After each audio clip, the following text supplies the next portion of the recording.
Radhe Radhe guys, स्वागत है आप लोगों का मेरी चैनल जिसका नाम है श्रीजी। आज का जो हमारा टॉपिक है वो है चैप्टर 17 क्रियन शरीरम अध्याय, अर्थात आप चिकित्सा प्रवृत्ति अध्याय के बाद क्रियन शरीरम अध्याय की व्याख्या की जाएगी, जैसा कि भगवान आत्रेय ने कहा है।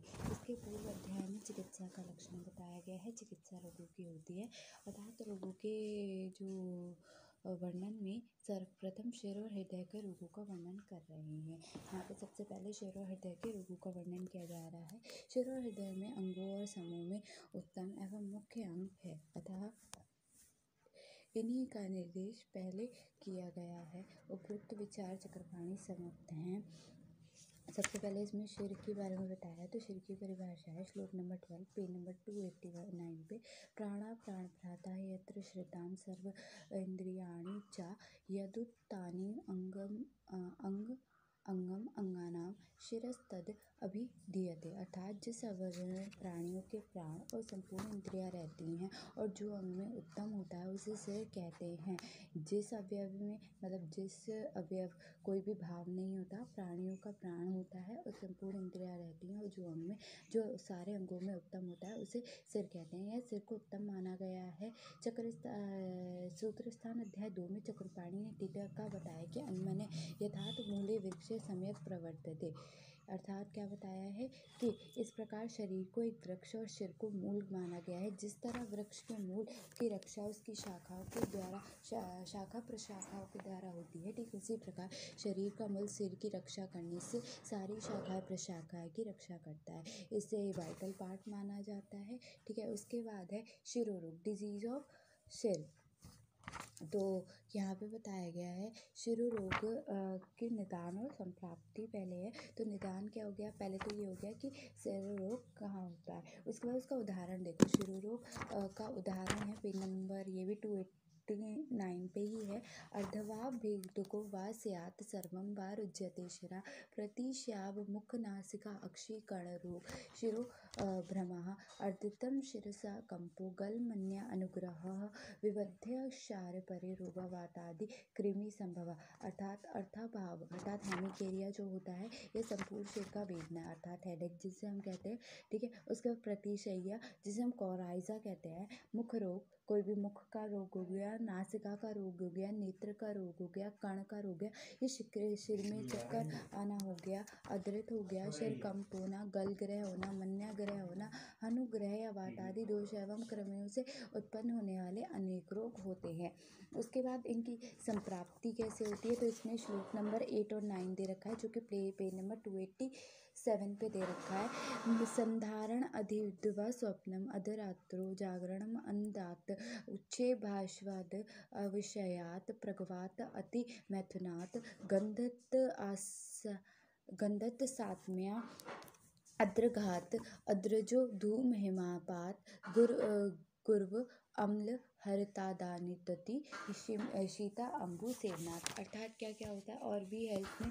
शिरो अभिघात दृष्टा अद्रोत अधानाम द्वाप निग्रहात मेघगमानात अस्यातप उद्देश्य काल विपर्यात वाताद्यः प्रकुपयन्त शिरस्यन्तः च दुष्यन्ति ततः शिरसि जायन्ते रोगा विविध लक्षण, अर्थात क्या है, मलमूत्र के वेगों को रोकने से और दिन में शयन करने से, रात्रि में जागने से, नशीले वस्तुओं का सेवन करने से, उच्च स्वर में बोलने से, ओस लगने से, पूर्वी हवा में बैठने से, अधिक मैथुन करने से, मन के विपरीत गंधों को सेवन करने से, धूली धुआं शीत धूप सेवन करने से, गुरु अम्ल हरे मसाले जैसे आदि मिर्च इनके सेवन से, अत्यंत ठंडे जल पीने से या उसमें स्नान करने से, सिर पर चोट लगने से, आम दोषों के अधिक दूषित होने से, अधिक रोगों से रोने से आंसू के वेग को रोकने से, आकाश में अधिक मेघों के आने से, मानसिक कष्ट से, देश एवं काल की विपरीतता से, वातादि दोष कुपित हो जाने से वे सिर में जाकर रक्त को दूषित कर देते हैं। फलस्वरूप सिर में अनेक प्रकार के लक्षणों से युक्त रोग उत्पन्न हो जाता है, ठीक है। उसके बाद है सिर रोग के कितने प्रकार होते हैं। प्रतिगिन्य दृष्टता ये 5 संग्रह परम त्रिविशते, अर्थात यहाँ बताए गए शिरोरोग के अतिरिक्त अष्टोदरीय में 5 शिरोरोग कहे गए हैं। शिरोगंधकाक्षणों में यथा शिवर हेतु लक्षणे, अर्थात अपने अपने कारणों से लक्षणों द्वारा जैसे जैसे वर्णन कर रहा हूँ उसे सुनो। तात्पर्य यह है कि यहाँ ऊपर के 2 श्लोकों में जत्रु से ऊपर होने वाले रोगों के शिरोरोगों को माना गया है, लेकिन अष्टोत्तरीय अध्याय में क्या शिर प्रदेश में होने वाले 5 रोगों का ही वर्णन किया गया है। तो कौन कौन से हैं वो? वात का है, पित्त का है, कफ का है और साथ में सन्निपातज है। ठीक है, और 5वां कौन सा हो गया? कृमिजन। तो क्या है यहाँ पे? पहले वातजन शिरोरोगों का निदान और फिर उनका लक्षण पूछा गया है, फिर पित्तजन का निदान और उनका लक्षण पूछा गया है, फिर उसके बाद कफजन का निदान और उसका लक्षण पूछा गया है और सन्निपातज का लक्षण बताया गया है, कृमिजन का निदान और उसका लक्षण बताया गया है। तो वातज का, अगर वातज शिरोरोगों का निदान देखोगे तो क्या क्या है इसमें? श्लोक नंबर 16, 17 और 18 दे रखा है। उच्च भाषित अति भावश्यत तीक्ष्णमनात् प्रजारते, अर्थात उच्च स्वर में बोलना, अधिक बोलना, तीक्ष्ण मन मध्य आदि का पान करना। ठीक है, और लास्ट क्या है? रात्रि में जागना। फिर क्या है? शीत मारुते सिंपद शदात द्रव्य वायद्वेग निग्रहात, अर्थात क्या है? शीत वायु का लगना, अधिक मैथुन करना, मलमूत्र का वेगों को रोकना। उपवास अभिघात अधिकृत द्वमान अदिति, उपवास करना, सिर में चोट लगना, अधिक विरेचन का करना, बाष्प शोक भय त्रासा उद्भार मार्ग अति शक्करता, अर्थात अधिक विरेचन करवाना, अधिक वमन करना, अधिक आंसुओं का गणना, शोक करना, भय करना, त्रास करना, भार ढोना। ठीक है, शिरोगता सिरा वृद्धो वायु विवर्त कुपिते, अधिक रास्ता चलना आदि कारणों से क्या होता है? जब शरीर अत्यंत क्रश हो जाता है तो वायु बढ़कर सिर में रहने लगती है और सिरा और धमनियों में जाकर कुपित हो जाती है। ततः शूला महंतम पातत समुपायजते, और उसके बाद क्या होता है? सिर के भयंकर शूल होते हैं। उसके बाद नेक्स्ट है कि वातज शिरोरोगों का क्या लक्षण है? तो श्लोक नंबर 19, 20, 21, निषेधत भ्रंशो शंखो घाटा सबिभते तथा, अर्थात वातजन शिरोशूल में शंख प्रदेश में सुई चुभने छेदन की जैसी पीड़ा होती है, मतलब सुई जो जैसे कोई चुभा रहा है ऐसी पीड़ा होती। ग्रीवा का पिछला भाग अर्थात घाटने में आरी के चीरने के समान वेदना होती। समुभ्रम ललाटम च तपति वातित वेदना, दोनों भौं के बीच में और ललाट प्रदेश में अत्यंत जलते हुए सी वेदना होती है। कानों में बध्यत स्नात श्रोते निष्कृत एवाक्षणी, कानों में अत्यंत शब्दों से होने वाली सुनाई नहीं देने वाली वेदना होती है। नेत्र ग्रहण तीव्र शिराः सर्वम संधित एवं मुच्यते, क्या होगा कि नेत्र को कोई बाहर खींच कर रहा है, इस प्रकार तरह की वेदना होती है। सिर पूर्ण रूप से चारों तरफ घूम रहा है और क्या होता है? स्फुरत सिराजालम से बते चा शिरो धरा, इसमें लास्ट लाइन इंपॉर्टेंट है 21 श्लोक की। स्नोग्ध उष्णम उपक्षेते चा शिरोरोग अनिल अमते, अर्थात क्या? शिर प्रदेश में होने वाली शिराओं और धमनियों में अधिक स्फुरण होता है। सिर को धारण करने वाली जो गले में शिराएं हैं अर्थात मन्या, उनमें जकड़ाहट होती है। स्निग्ध और उष्ण आहार विहार का प्रयोग करने पर इन वातजन विकारों में वेदना शांत हो जाती है। नेक्स्ट है पित्तजन शिरो रोगों का कारण यानी कि निदान। तो क्या है? 22 कटु अम्ल लवण क्षार मध्य क्रोध अनले, अर्थात क्या है? कटु अम्ल लवण रसों का अधिक सेवन करना, क्षार और मध्य का अधिक सेवन करना, अधिक क्रोध करना, अधिक धूप में बैठना।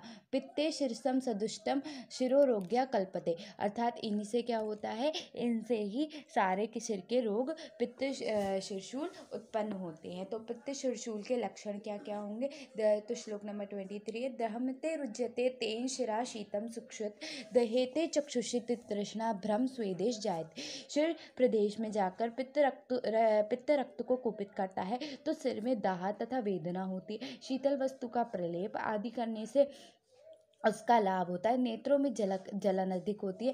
प्यास, सिर में चक्कर और पसीना आता है। कब्जन शिरोरोगों के कारण और निदान। तो श्लोक नंबर 24 है, आस्या सुखे स्वप्न सुमुख गुरु स्निग्ध अति भोजनम, आलस्य से जो व्यक्ति सुखपूर्वक बैठना पड़ता है या सुखपूर्वक अधिक शयन करता है उसको स्वप्न, अर्थात मतलब जो दिन में सो जाता है, जो अधिक गुरु, अधिक स्निग्ध और अधिक भोजन करते हैं, उन व्यक्तियों को सिर प्रदेश में कुपित हुआ कफ शिर रोग में उत्पन्न होता है। कफ जन शिरो रोगों का क्या लक्षण है? तो शिरो मंद रुजहा तेन सुप्तम स्थितम भारिकम भवत्युत्पद्यते तंद्रा तथा आलस्यम अरोचकम, अर्थात जब दूषित कफ शिरोरोग वाहिनियों को दूषित करता है तो सिर में मंद वेदना होती है, उसमें शून्यता प्रतीत होती है, गीले कपड़े से ढका हुआ और भारी होता है, ऐसा प्रतीत होता है। सिर स्तमित का अर्थ होता है कि गीले कपड़े से ढका हुआ सा और भारी प्रतीत होना। तंद्रा, आलस्य और भोजन में अरुचि होती है। सिर शूल में रात्रि में दिन की अपेक्षा अधिक वेदना होती है। ठीक है, उसके बाद है सन्निपात शिरोरोगों का लक्षण। तो वातक्षुत, भ्रम, कंप, पित्तोदक्ष, मध्यस्थता। देखो, वात का शूल होगा, भ्रम और कंप होगा, पित्त से क्या होगा, सिर में दाहा होगा, मद मतलब नशा सा प्रतीत होगा, और कफ आदित्यम, तंद्रा च शिरोरोग त्रिदोषे, और प्यास तथा कफ से शिरोरोग का भारीपन होगा और तंद्रा, ये लक्षण उत्पन्न होते हैं। कृमिजन इंपॉर्टेंट है, कृमिजन शूल सिर शूल के कारण अर्थात निदान और लक्षण। तो श्लोक नंबर 27, 291 पेज नंबर। तिल शीर गुणा अजीर्ण पूर्ति संकीर्णम भोजनात् क्लेदो अक्षरक फंगमासानाम दोष क्लस योपजायते तत् शीर्षम संक्लेदात् कृमि पाप कर्मणः जायन्ति शिरोरोगम जाता विभत्स लक्षणे। अर्थात तिल, दूध, गुण के अत्यधिक सेवन से, भोजन के जीर्ण होने पर ही पुनः भोजन कर लेने से, सड़े गले द्रव्यों के खाने से तथा संकीर्ण भोजन से, अधिक दोषयुक्त पुरुष के रक्त, कफ तथा मांस में क्लेद उत्पन्न होने से, उस क्लेद से पाप कर्मों पुरुष के शिर प्रदेश में कृमियां उत्पन्न होकर घृणित लक्षणों से युक्त शिरोरोगों को उत्पन्न करती हैं। शिरशूल के क्या लक्षण होते हैं? तो व्यधक्ष, छेद, अरुजा, कंडु, शोफ, दौर्गद, दुख, तम, कृमि रोगांतुर विद्यात कृमिणाम दर्शने च। अर्थात व्यध, छेदे जाने की तरह पीड़ा, रुजा, कंडू, शोफ, दुर्गंध, इनके दुखित तथा कृमि के लक्षणों को देखकर कृमि रोग से ग्रसित पुरुष को जानना चाहिए। नेक्स्ट है हृदय रोग। इसका नेक्स्ट टॉपिक है, इसका ये 3 पार्ट में डिवाइड किया गया है।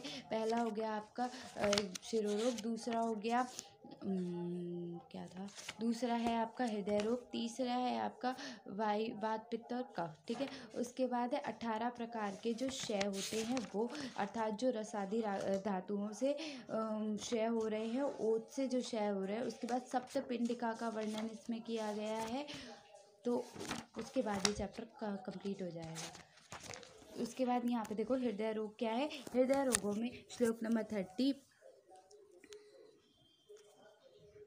तो वाजन कितने प्रकार के हृदय रोग बताए हैं? 5 प्रकार के हृदय रोग बताए हैं। कौन कौन से हो गए? वात हो गया, पित्त हो गया, कफ हो गया, सन्निपातज हो गया और आपका कृमिज हो गया। ठीक है, तो इसमें हृदय रोग में पहला दे रखा है, वात का क्या दे रखा है, लक्षण क्या है कि शोको, उपवास, व्यायाम, उरु, शत, शुक्ला, अल्प भोजनांत।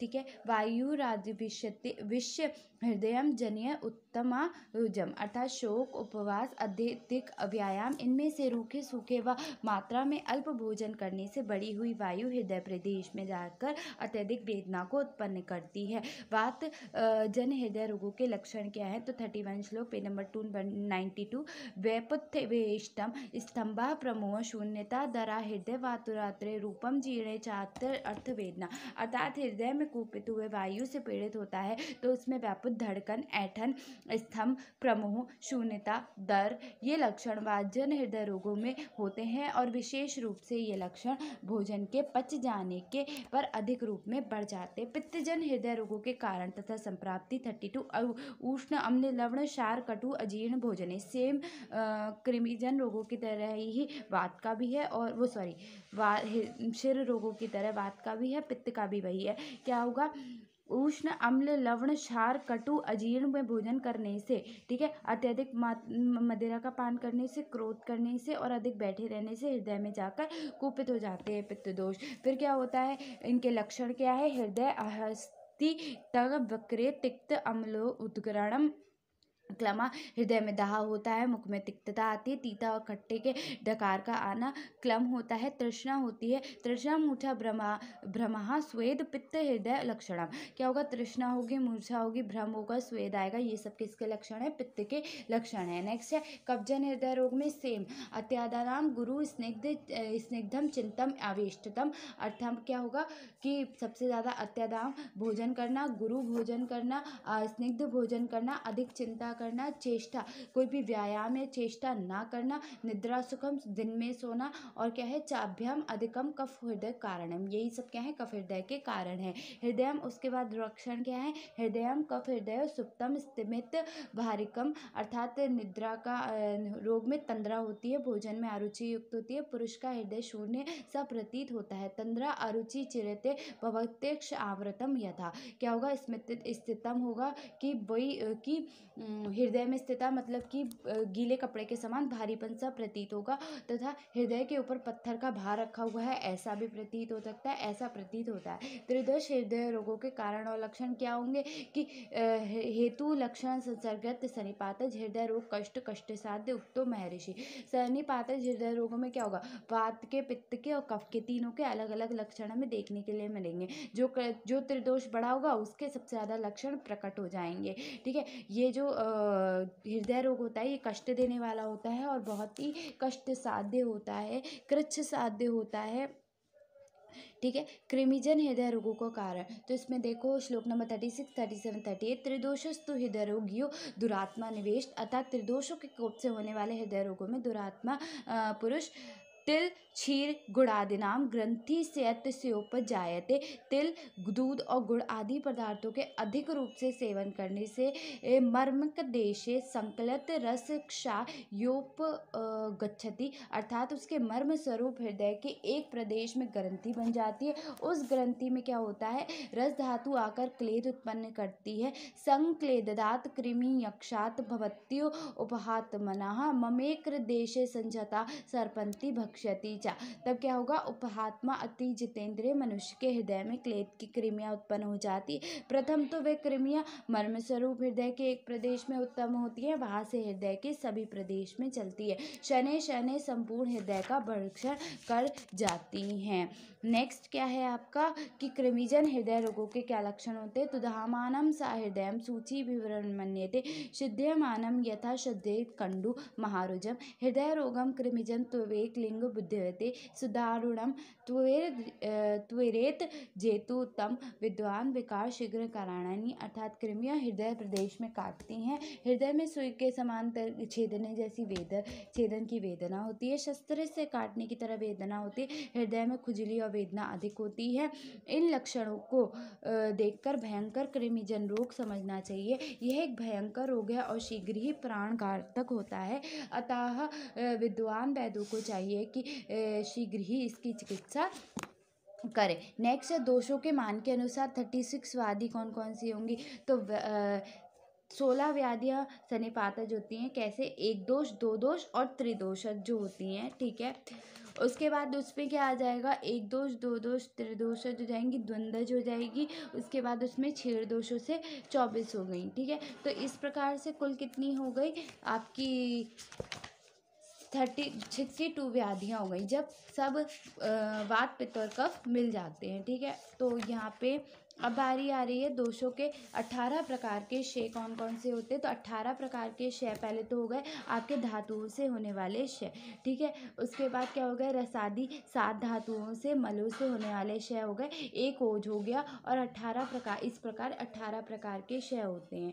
ठीक है, तो रस क्षय के लक्षण क्या होते हैं, तो रस क्षय के लक्षण होते हैं यहाँ पे, ये है रस क्षय के लक्षण, रस के, तो इसमें श्लोक दे रखा है 64 पे नंबर 303 पे, घटते सहते शब्दम नक्षत्र द्रवती शूल्यते हृदय यम कामयति स्वअल्प चेष्टा स्यापि रसेत, रस के क्षीण होने पर, थोड़ी चेष्टा करने पर भी मनुष्य को ऐसा अनुभव होता है कि हमारे हृदय में कोई हिला रहा है, उस व्यक्ति के ऊंचे शब्दों को सह नहीं सकता है, जहाँ शोरगुल होता है वहाँ रहने या जाने से उसे कष्ट का अनुभव होता है, उसके हृदय में घबराहट धक धक होने लगती है और हृदय में खिंचावट की तरह वेदना होती है, थकावट का अनुभव होता है। रक्त क्षय के लक्षण परुषा स्फुटिका मलानाम गुक्षा रक्त क्षय, मतलब रक्त के क्षय होने से त्वचा पूरे शरीर में रक्त बह रहा है तो सबसे पहले उसका असर जो होगा वो हमारी त्वचा पर होगा, तो वो कैसी हो जाएगी, कठोर हो जाएगी, फटे हुए के समान होगी, मुरझाई हुई होगी और रूक्ष हो जाएगी। नेक्स्ट है मास क्षय के लक्षण में मास्य विशेषण स्फिक्ट ग्रीवा उदर सुषुप्ता। मास के में क्या होगा, स्फिक्ट में, ग्रीवा में अर्थात गर्दन में, और उदर में क्या होगी, सुषुप्ता आ जाएगी। मेद क्षय के लक्षण क्या है, तो संधिनाम स्फुटनम ग्लानि अक्षरायसा एवच लक्षणम मेदसी क्षीण तनु त्वम च ओदस चा। स्फुटन, नेत्रों में ग्लानि, शरीर में थकावट, उधर का पतला होना लक्षण मेद के क्षय होने के होते हैं। अस्थि क्षय में क्या होगा, तो केशा लोम शवतु अदृक्ष प्रतनम श्रमः गेम अस्थि क्षय लिंगम संधि शैथल्यम मेवचा। अर्थात अस्थि के क्षय होने पे केश, लोम, नख, दाढ़ी, दांत गिर जाते हैं, शरीर में थकावट होती है, संधियों में शिथिलता का होना, ये लक्षण अस्थि क्षय के है। मज्जा क्षय के होने पर क्या होगा, श्रियंते इव चास्नि दुर्बलानि लघुनीचा प्रततम वात रोगम क्षीणे मज्जा देहिनाम। मज्जा के क्षय होने पर अस्थियां कटकर गिर जाती हैं, ऐसा अनुभव होता है, और अस्थियां दुर्बल हो जाती है, हल्की होती है, और वह मनुष्य वात रोग से सर्वदा पीड़ित रहता है। शुक्र क्षय होने के लक्षण क्या होते हैं, शुक्र के क्षय होने पर व्यक्ति में दुर्बलता आ जाती है, दौर्बल्यम मुक्षोषम पांडुतम सदम शर्मा क्लेबे शुक्राविसर्गस्य क्षीण शुक्रस्य लक्षण। अर्थात क्या होगा, दुर्बलता आ जाएगी, मुख का सूखना, शरीर में पीलापन, शरीर में अवसाद, थकावट, नपुंसकता, मैथुन के समय शुक्र नहीं निकलता अथवा थोड़ा निकलता है, ये लक्षण किसके हो गए, शुक्र क्षय के हो गए। पुरुष क्षय के क्या लक्षण होंगे, क्षीणे शक्रते तंद्राणि प्रणयत मारुतः रुक्षीय अन्न कुक्षी तीव्रत गुर्वम चागच्छति। पुरुष के क्षय हो जाने पर शरीर में रुक्षता आती है, उस रुक्ष पुरुष की अतेंडियों की पीड़ित करती हुई वायु उदर में टेढ़ा कर देती है तथा ऊपर को उठा देती है और उदर में तिरछी और ऊपर की ओर चलती है। मूत्र क्षय के क्या लक्षण होते हैं, मूत्र क्षय, मूत्रकर्ष, मूत्र वैवर्ण्यम मेवचा पिपास बध्यते चास्य मुखम चा परिशुष्यति। अर्थात मूत्र के क्षय होने से मूत्र कष्ट से होता है, मूत्र का रंग बदल जाता है, रोगी अधिक प्यासा रहता है, उसका मुख सूखा रहता है। नेक्स्ट क्या है, नाक, कान, नेत्र, मुख तथा लोमकूपों के मतलब पंच अधिष्ठान मल मलों की क्षीणता के लक्षण। तो श्लोक नंबर 72 है, मलयानानि चायन्ति शून्यानि चा लघुनानि चा विशुष्काणि चा लक्षणेति यथाभंभ मूल मल संशय। तो भिन्न भिन्न स्थानों के क्षय होने पर जितने मल के स्थान है वे अपने अपने मल के क्षय होने पर शून्य, लघु और शुष्क हो जाते हैं। इसी प्रकार के मूत्र और मल के क्षय होने पर मलाशय और मूत्राशय में शून्यता, लघुता और शुष्कता हो जाती है। नेक्स्ट है ओज। ओज के वर्णन किया गया है। ओज के पहले लक्षण क्या होते हैं, तो हृदय तिष्ठन्ति यक्षत रक्त मिक्षन्ति सिपतम ओज शरीरे संख्यात तनाक्षाना विनश्यति। अर्थात कुछ रक्त और कुछ पीले जो शुद्ध श्वेत वर्ण का हृदय में रहता है, जब शरीर में ओज कहा जाता है तो उसके नाश होने से क्या हो जाती है, मृत्यु हो जाती है। ओज का लक्षण होता है, ओज तेज धातु से बनता है, शुक्र का सार होता है और हृदय में ये स्थित होता है और संपूर्ण शरीर का धारण करता है। ठीक है, उसके बाद जो ओज होता है उसके उत्पत्ति का कारण क्या होता है, मारुषि प्रथम जायते ओजो शरीरम मिच्च शरीरिणाम सर्पी वर्ण मधुरम लाजगंधी प्रजायते। सबसे पहले प्रथम शरीर की उत्पत्ति होने से पहले ओज का ही उत्पत्ति होता है। उसका वर्ण घृत के सदृश, रस मधु के समान और गंध धान के लावे के सदृश होता है। ओज उत्पत्ति में कारण क्या होता है, जिस प्रकार घोले और फल और फूलों के रसों को एकत्र कर मधु इकट्ठा करते, वैसे ही मनुष्य शरीर में रहते हुए गुण अपने कर्मों के द्वारा ओज को एकत्र करता है। ओज कितने प्रकार की होती है, 2 प्रकार की होती है, परोज और अपरोज। परोज जो होती है उसकी जो मात्रा होती है वो होती है अर्ध अंजलि 8 बिंदु की प्रमाण की,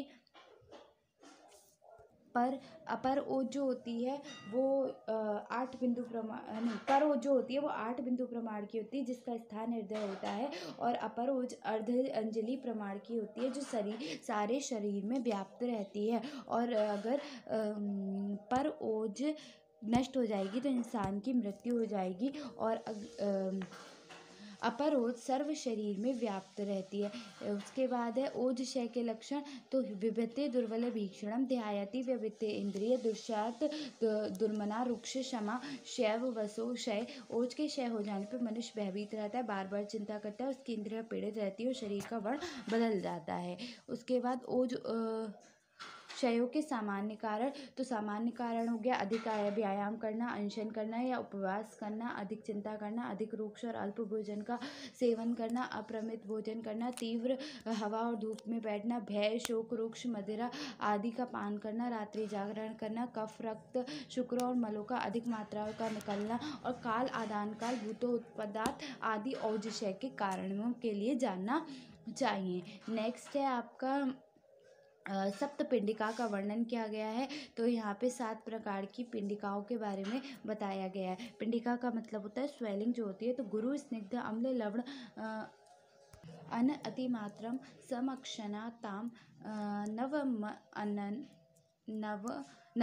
अननम चा पानम चा निद्रा आस्य सुखानी चा त्यक्त व्यायाम अचिंतनाम संशोधनम अकुर्वन्ताम श्लेष्मा पित्तम चा मेदिश मासम चा अति प्रवर्तधत तैरात व्रत गति वायुरोजम अदात गच्छति यदा बस्ति तदा क्रक्षो मधुमेहम प्रवर्तते सा मारुतस्य पित्तस्य कफस्य चा मुहुर्मुहुर् दशेत यक्ताकृतिम गत्वा क्षयमाप्यते पुनः। अर्थात गुरु और स्निग्ध द्रव्यों एवं अम्ल और लवण रस का अति मात्रा में सेवन करना, नूतन अन्न और पान का सेवन करना, अधिक निद्रा सेवन करना, अधिक देर तक गद्देदार बिस्तर पर बैठना, व्यायाम न करना, किसी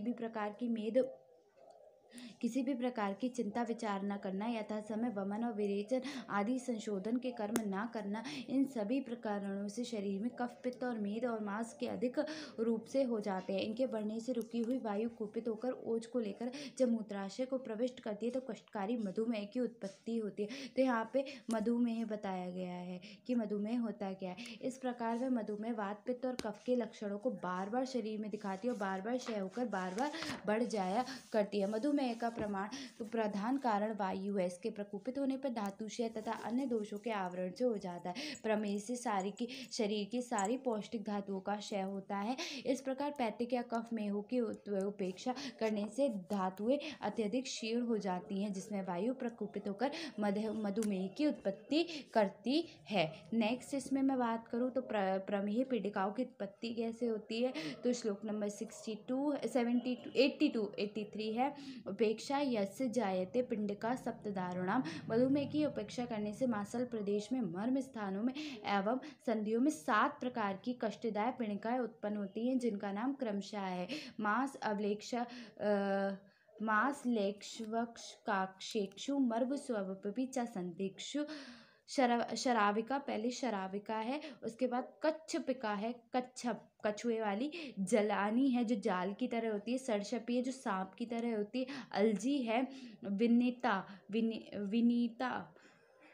विनात्याख्या चा विद्रदी चेती सप्तमी। तो कौन कौन सी हो गई। शराविका हो गई, कच्छपिका हो गई, जलनी हो गई, सरसपी हो गई, अलजी हो गई, विनीता और विद्रदी हो गई। ठीक है। तो चरक ने ये 7 प्रकार की बताई, बल्कि आपके सुश्रुत ने 10 प्रकार की बताई हैं, वाग्भट ने भी 10 प्रकार की बताई हैं और भोज ने आपके 9 प्रकार की बताई हैं। तो कौन कौन सी बताई हैं। विद्रदिका तक तो उन्होंने सेम रखी, उसके बाद उन्होंने 3 और बताई, मसूरिका, पुत्रिणी और विदारिका। ठीक है। उसके बाद वाग्भट ने भी सेम इनका ही चरक सुश्रुत का ही अनुसरण करा। तो शराविका का लक्षण क्या होता है। 84 श्लोक दे रखा है। अनंतो अनंता मध्य निम्ना श्यावा क्लेद रुगन्विता शराविका स्यात् पिंडिका शरावा आकृति संस्थिता। अर्थात जिन पिंडियों के अंत में किनारों का भाग ऊंचा हो, बीच के भाग में गड्ढे के समान हो और वर्ण में श्याव तथा क्लेद और पीड़ा से युक्त हो तथा जो देखने में शराफ के आकार की हो, उसे शराविका कहते हैं। कच्छप पिंडिका जिसके अवगाढ़ा अति निस्तदो महावास्तु परिग्रह शिलक्षणा कच्छप पिंडिका कच्छपी मता। अर्थात जो पिंडिका गहराई में वेदना तोद सुई चुमने जैसी अर्थात पीड़ा करता हो, जिसकी वास्तु मूल बहुत बड़ा हो और जिसकी परिग्रह घेरा बहुत दूर हो, जो स्पर्श करने में चिकनी हो, देखने में कछुए के पीठ के आकार की, उसे कच्छप पिंडिका कहते हैं। जालिनी का लक्षण स्तब्धता, सिरा जालमती, स्निग्ध स्त्रावत महाशया, रुजा अंधि अस्तोदम बहुला सूक्ष्म छिद्रा चा जालिनी। जिस पिंडिका के चारों तरफ जकड़ाहट और शिराओं का जाल फैला हो, जिसे चिकना स्राव निकलता हो, जिसमें व्रण का आश्रय गहराई तक हो, वेदना और क्रोध अधिक हो, जिसमें छोटे छोटे अनेक छिद्र दिखाई देते हैं, उसे जालिनी कहा जाता है। सर्शिपिका का लक्षण। पिंडिका न अति महती शिप्रका महारुजाम सर्षपी सर्षपा अभी ही पिंडिका अभी इष्टा भवेत। अर्थात जो पिंडिका बहुत बड़ी ना हो और बहुत छोटी भी ना हो, शीघ्र ही पकने वाली हो, वेदना अधिक हो, एक बड़ी पिंडिका हो और उसे चारों तरफ सरसों के समान कांति वाली और स्वरूप वाली पीली पीली पिंडिकाएं व्याप्त हो, उसे सर्शिपिका कहते। अलजी देहती त्वम उत्थाने तृष्णा मोह ज्वर प्रदा विपर्सनयति निशम दुखहृता अग्नि वालजी। अर्थात जो पिंडिका उत्पन्न होने के स्थान पर त्वचा में दाह करती हो, तृष्णा हो, मोह हो, ज्वर को आने वाली हो और शीघ्र ही फैल जाती हो, लाला लगातार अग्नि के जलने से समान दुख देने वाली होती है, उस पिंडिका का नाम अलजी होता है। भिन्नता। अवगाण रुजा क्लेद पृष्ठे वायु उदरे अपि वा महति विनीता नीला पिंडिका विनता मता। अर्थात जो वेदना गंभीर वेदना करने वाली हो, क्लेद युक्त हो, पीठ के ऊपर उदर प्रदेश में होने वाली बड़ी और बीच में गड्ढे वाली नीली वर्ण की पिंडिका का नाम विनीता है। विदरदी पिंडिका के भेद। विदरदी द्विविधम माहु ब्राहर अभ्यंतरी तथा ब्राह सर्वंकृत मासोत्थता कंडराभ महारुजा। अर्थात विदरिदी नामक पिंडिका दो प्रकार की होती है, एक ब्राह तथा दूसरी अभ्यंतर। ब्राह विदरिती त्वचा स्नायु और मांस से उत्पन्न होती है, जो कंडरा के समान और अत्यधिक वेदना देने वाली होती है। अंतर विदृधि के कारण संप्राप्ति तथा स्थान। उसके बाद क्या है, विदृधि की निरुक्ति। तो दुष्टम रक्त अतिमात्रम सा वै शीघ्रम विदहति तथा शीघ्र विदाहित्व अदृत धीयति अति विधीयते। दुष्ट रक्त की अधिकता होने पर शीघ्र ही विदा युक्त होता है, शीघ्र ही विदा युक्त होने से उसे विदृधि कहते हैं। ठीक है। उसके बाद अंतर विदृधि के कारण और तथा संप्राप्ति स्थान।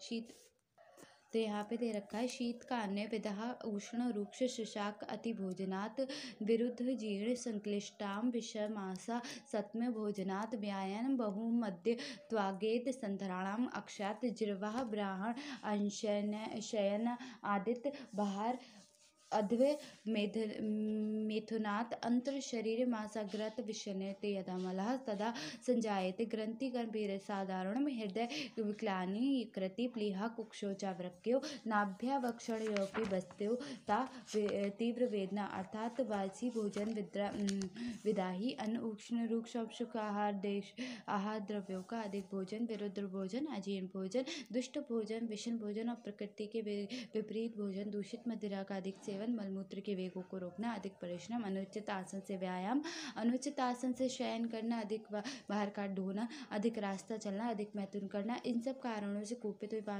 दोष शरीर के जिन में भीतरी अवयवों में प्रविष्ट करते हैं, उन अवयवों में कठिन और गंभीर गांठ उत्पन्न करते हैं। ये गांठें उदर, हृदय, कोल, यकृत, प्लीहा, कुक्षी, वृक्क, नाभि, वक्षण और बस्ती प्रदेश में उत्पन्न होती है और तीव्र वेदना होती है। नेक्स्ट है वातजन पित्तजन अंतर्देह के लक्षण। उसके बाद इसमें क्या दे रखा है, श्लोक नंबर 96 है। व्यक्षेद ब्रह्मणः शब्द स्फुरण सर्षपण वात्रिका पैतकम तृष्णा दाह मोह ज्वरे वेदन छेदन भ्रम अनहा शब्द फराफराहट और सर्पण। इन लक्षणों के हो जाने से वात, तृष्णा, मोह, मद और ज्वर होने से पित्तज विदृधि समझना चाहिए। कफज अंतर विदृधि के लक्षण जृंभा, उत्क्लेश, शारो, चिस्तंभो, शीतकेह, श्लेष्म, बिंदु, सर्वासु चा मह क्षुल विदृधि शूप जायते। अर्थात जृंभाई, जी मिचलाना, अरुचि, शरीर में जकराहट, शरीर में ठंडक लगने से कफ विदृधि समझना चाहिए। इन सभी विदृधियों में सर्वदा अधिक रूप से वेदना होती है। पंचमान विदृधि के लक्षण 98 है। शस्त्रास्त्रवृत्ति एवं उन्मुख केरवम द्राहते विदृधि व्यामुलता यथा वृक्षि कैरम दृश्यते। पाकप्रत विदृधि में शस्त्र से भेदन करने की तरह पीड़ा होती है। लुकारी, उन्मुख जलते हुए अंगारे से जलने की दाह और बिच्छू काटने के जैसी पीड़ा होती है और इस प्रकार वेदना की होती है। उसके बाद है जिस स्त्राव के अनुसार विदृधि के दोष की कल्पना। जिस विदृधि में पतरा, रूखा, अरुण, श्याव, फेनयुक्त स्त्राव के जैसा होता है वो वातज होता है। उसके बाद जिस विदृधि में तिल, उड़द और कुल्थी के क्वाथ के समान स्त्राव निकलता है उसे पित्तज कहा जाता है। और जिस विदृधि में श्वेत, गाढ़ा, चिपचिपा और मात्रा में अधिक स्त्राव निकलता है उसे कफज विदृधि। और जिस विदृधि इन सभी लक्षणों से युक्त स्त्राव निकला है वह सन्निपातज विदृधि कहे जाते हैं। अंतर विदृधियों का संक्षेप निदान। वितृदियों की अथासाम वितृदि साध्यता असाध्यता विशेषण जायते स्थानकृतं लिंग विशेष उपदेक्ष्यां तत्र प्रधान मर्जायां वितृद्यां हृदयमक प्रमुह श्वास क्लमुजायां पिपासम मुख शोष गलग्रह यकृतजायां श्वास ब्लीहा जायां मुक्षत ओषुक्ष कुक्षि जायां कुक्षि पार्श्व शूलम वृकजायां पृष्ठ कटिग्रह ताभिजां हिक्का वक्षण जायां शक्ति साधम भक्ति जायां कृच्छ पूति मूत्र वर्चस्वम चेति। अर्थात वितृदि की साध्यता और असाध्यता जानने के लिए स्थान भेद के अनुसार उत्पन्न होने वाले विभिन्न लक्षणों का वर्णन किया जाएगा। प्रधान मर्म स्थान में उत्पन्न होने वाली वितृदि हृदय में धड़कन तमक श्वास मुंह मूर्छा कास और का श्वास होता है। क्लोम स्थान में वितृदि होने से प्यास की अधिक वेदना, मुख का सूखना और बोलती बंद हो जाती है। यकृत में वितृदि होने पर श्वास की वृद्धि हो जाती है। प्लीहा में वितृदि होने में उच्छ्वास में रुकावट होती है। उदर में वितृदि होने पर उदर पार्श्वों के बीच और कंधों में शूल होता है। वृक्क में वितृदि होने पर पार्श्व पृष्ठ और कटी में ग्रह अर्थात जकड़ाहट होती है। नाभि में वितृदि होने पर हिचकी होती है। वक्षण में वितृदि होने पर पैरों में अवसाद अर्थात थकावट होती है। मूत्राशय में वितृदि होने पर कठिनता से दुर्गंधित मूत्र और मल का त्याग करना होता है। नेक्स्ट जो है इसमें अंतर्वितृदियों के स्रावों में मार्ग नाभि के ऊपर भाग से होने वाले वितृदियों जब तक पककर फूट जाती हैं तो तब तक उनके स्राव मुख आदि ऊर्ध्व गति से निकलते हैं और नाभि के नीचे के मुख में होने वाली वितृदियों में जब तक पककर फूटती है तो पुए का स्राव मल द्वार से होता है। नाभि के बीच में वितृदियां होती हैं तो जब वे पककर फूटती हैं तो उनका स्राव मुख और गुदा दोनों मार्गों से होता है। वितृदियों के मृत्यु का कारण क्यों है? तासाम हृदय अभिवेक बस्तिक्षा परिक्रा सनिपातिक चा मरणाय। अर्थात इन वितृदियों में हृदय नाभि और बस्ती स्थान में उत्पन्न वितृदि यदि पक जाती हैं तो और सनिपातज वितृदि मृत्यु के लिए कारण होती है। इससे भिन्न स्राव में एक दोष को उत्पन्न वितृदि शीघ्र ही चिकित्सा करने पे साध्य हो जाती है और कुशल वैद्य से उसे चिकित्सा करवाने पर वे शांत हो जाती है। इसलिए शीघ्र ही उत्पन्न वितृदि की शस्त्र सर्प बिजली और अग्नि के समान भयंकर समझकर स्नेहन स्वेदन विरेचन के साथ द्वारा गुल्म की तरह सारी चिकित्सा शीघ्र ही करा देनी चाहिए। प्रमेहकर पिंडिका, यह पिंडिकाएं जिन मनुष्य की मेद धातु अत्यंत दुष्ट हो जाती है उन्हें बिना प्रमेह के हो जाती है। लेकिन इन पिंडिकाओं का परिज्ञान तब तक नहीं होता जब तक कि अपने स्थान को पूरी रूप से नहीं पकड़ लेती। पिंडिका की साध्यता असाध्यता कफ और मेद, जिन व्यक्तियों को शरीर में ज्यादा होता है उन व्यक्तियों में अधिक कष्ट देने वाली और बलत्वी शराविका कच्छपिका जलनी ये 3 पिंडिकाएं देखने के लिए मिलती हैं। सरसपी अलसी और वितृदि ये 4 पिंडिकाएं साध्य होती है क्योंकि ये पिंडिकाएं पित्त प्रधान होती है और जिन व्यक्तियों के शरीर में अल्पमेद होता है उन्हीं को ये पिंडिकाएं उत्पन्न होती है। पिंडिकाओं की असाध्यता, जिन्हें पिंडिकाएं मर्मस्थान अर्थात सिर हृदय और बस्ती प्रदेश में हो गई हों, अंश अर्थात कंधा गुदा हाथ स्तन संधि स्थान और पैरों में हो जाए तो प्रमेह से पिंडिका जीवित नहीं रहता है।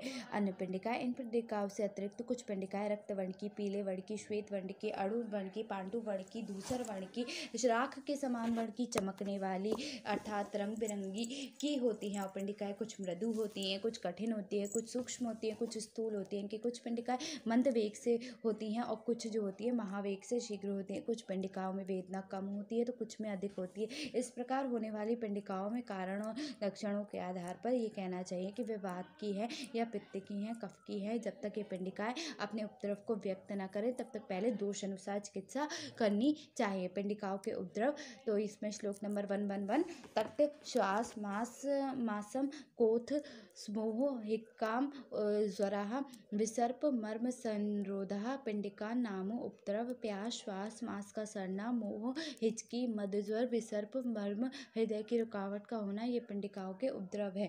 दोषों की गतियाँ, तो ये यहाँ पे इम्पॉर्टेंट है कि दोषों की गतियाँ कितने प्रकार की होती हैं। तो दोषों की गतियाँ त्रिविध दोषम गति होती है। शय स्थानम च वितृति दोषाणाम त्रिविध गतिम उद्धव चाधनम त्रियक च विज्ञानम त्रिविध अपराह त्रिविध चापरा कोष्ठ शाखा मर्मस्थि संदेशु इत्येषु विधि भेदनम दोषाणाम त्रिविध गति।